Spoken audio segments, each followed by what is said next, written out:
face à l'asservissement, aux brimades, aux violences, face à la négation de leur être, de leur identité, face à l'univers concentrationnaire et à l'extermination, la résistance a pris différentes formes selon les lieux et les individus.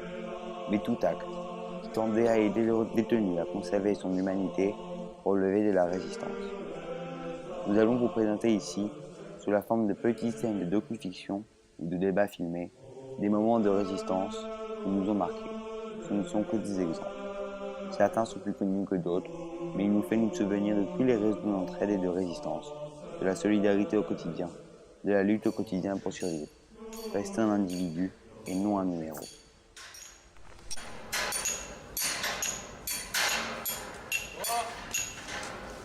Sur ordre du général Dietrich, les 4 forgerons ici présents, 143, 627 et 743, auront pour obligation de forger et d'ériger sur le camp d'Auschwitz l'inscription suivante, Arbeit macht frei, avant le 20.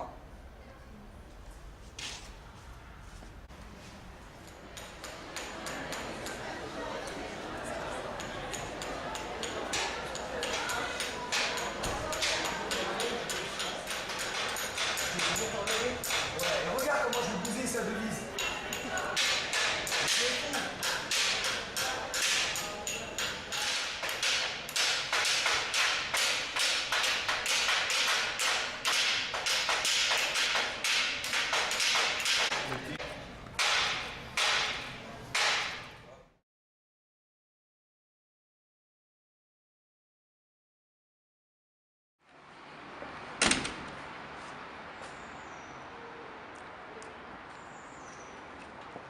Élie, les Allemands ne m'ont laissé que quelques minutes. Je serai bref. Écoute, mon fils, le jour de Kippour, tu mangeras. Non, je peux tenir, je dois résister. Une fois mort, tu ne pourras plus résister. Mange et survis. Si tel est votre choix, père, je le suivrai. Je t'en remercie. Tu es le seul espoir de notre famille.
Pour s'opposer aux nazistes qui vont nous transformer en choses, il faut rester des êtres pensants.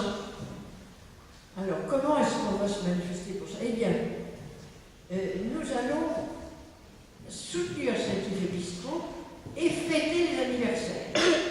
Comment est-ce qu'on peut fêter un anniversaire quand on n'a rien? Eh bien, dans les ateliers, chacune fabrique un petit objet au risque de se faire pincer, sabotage, mais on y arrive en secret. Bon, par exemple, moi, vous le verrez, j'ai reçu un petit mouchoir. Un petit mouchoir, ça a l'air de rien. Mais vous savez, pour sortir un bout de tissu comme ça, le broder, etc., c'est une ingéniosité et c'est vraiment pas facile. Et puis moi-même, j'ai fabriqué mes objets.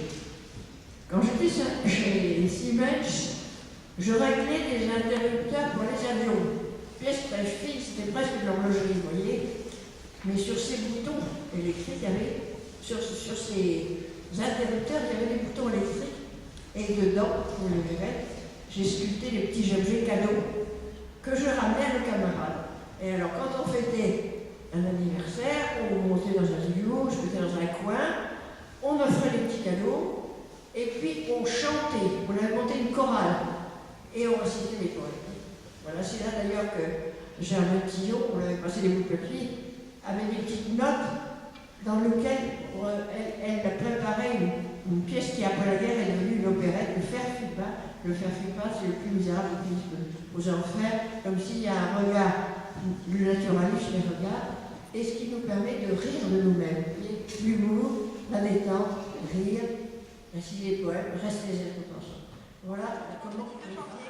Les numéros 174, 517 et 174, 518 sont condamnés à la potence pour tentative d'atteinte au fonctionnement du laguerre, pour avoir tenté de mener notre patrie à la mort par le sabotage de leurs armes.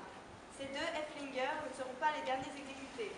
Voici le sort qui vous sera destiné si cette résistance persiste.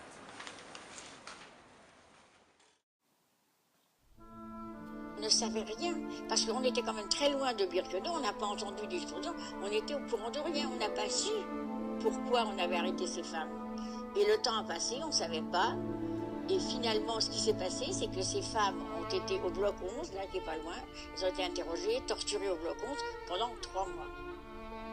Et un soir, en rentrant du travail, je ne savais pas si c'était le 6 ou 7 janvier, mais sur la plaque, je vois qu'on dit que c'est le 6 janvier 1945. En rentrant du travail, notre équipe de jour, en rentrant du travail, au lieu de nous mettre à l'appel devant le bloc, là, devant le 23, on nous a mis, alors là, il faudrait que je retrouve justement, devant quelle petite place, je ne sais pas, peut-être un petit peu plus loin, je vais voir, c'était le soir quand même, hein, c'était à 6 heures du soir, il fait nuit, on nous a mis sur une place, et là, il y avait une potence, avec 2 cordes. Il y avait le chef du camp, qui était là en personne, et deux jeunes filles, les mains données derrière le dos. Et le chef du camp a fait tout un laïus que je n'ai pas compris, tout, parce que c'était quand même assez difficile, mais les filles m'ont traduit après.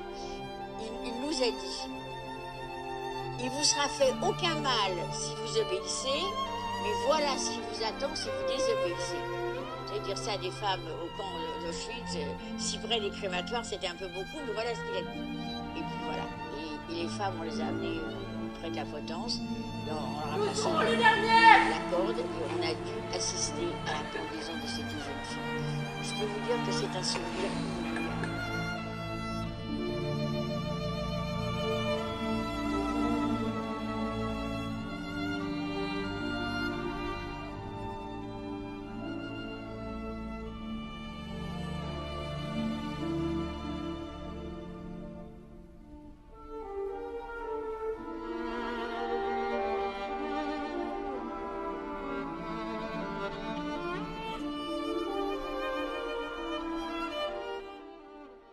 Résister au quotidien est un acte de résistance.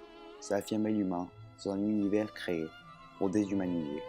Et ce sont ces valeurs que les témoignages lui transmettent, ces valeurs qui animaient les serments de Buchenwald et de Mauthausen, ces valeurs qui de nos jours doivent perdurer et nous permettent de rester vigilants.